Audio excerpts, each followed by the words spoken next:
CITU రైతు సంఘం వ్యవసాయిక కార్మిక సంఘంతో ఏర్పాటైన ప్రజా సంఘాల ఐక్యవేదిక ఆధ్వర్యంలో కామారెడ్డి ఇందిరా పార్కులో ఫిబ్రవరి 10వ తేదీన జరిగే మహాధర్నాను జయప్రదం చేయాలని ప్రజా సంఘాల జిల్లా కన్వీనర్ చంద్రశేఖర్ కోరారు. కామారెడ్డిలో గల సిఐటియు కార్యాలయంలో జరిగిన మీడియా సమావేశంలో ఆయన మాట్లాడారు.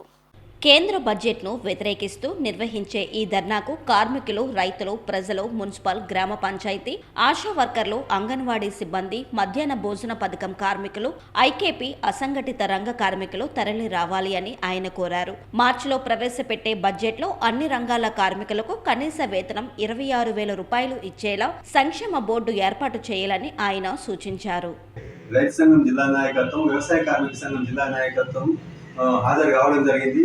ప్రధానంగా మొన్న 1వ తేదీ నాడు కేంద్ర ప్రభుత్వం ప్రవేశపెట్టిన బడ్జెట్ ఏదైతే ఉందో ఇది రైతు కార్మిక ప్రజా వ్యతిరేక బడ్జెట్ కాబట్టి ఈ బడ్జెట్ను నిరసిస్తూ రాష్ట్ర వ్యాప్తంగా ప్రజా సంఘాల ఆధ్వర్యంలో 10వ తేదీ నాడు ఇందిరా పార్క్ దగ్గర ధర్నా కార్యక్రమం ఉంటుంది కాబట్టి ఆ కార్యక్రమానికి కామారెడ్డి జిల్లాలోని కార్మిక వర్గము, రైతాంగము, వ్యవసాయ కార్మికులు అందరూ కూడా హాజరై ఆ ధర్నాను విజయవంతం చేయాలని చెప్పేసి ఈ జిల్లా ప్రజలకు జిల్లా ప్రజా సంఘాల జిల్లా కమిటీ విజ్ఞప్తి చేస్తా ఉన్నాం.